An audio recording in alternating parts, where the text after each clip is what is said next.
మీకు తెలుసా 4 యుగాలు. సత్యయుగంలో మంచి చెడు వేరు లోకాలలో ఉండేవి. దేవలోకం, అసురలోకం. ఆ తర్వాత త్రేతాయుగం వచ్చింది. ఆ త్రేతాయుగంలో మంచి చెడు ఒకే ప్రపంచంలో ఉండేవి. రాముడు, రావణాసురుడు. ఆ తర్వాత ద్వాపర యుగం వచ్చింది. ద్వాపర యుగం వచ్చేసరికి మంచి చెడు ఒకే కుటుంబంలో ఉండేవి.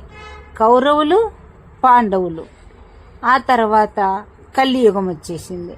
ఈ కలియుగంలో మంచి చెడు ఒకే మనిషిలో ఉన్నాయి.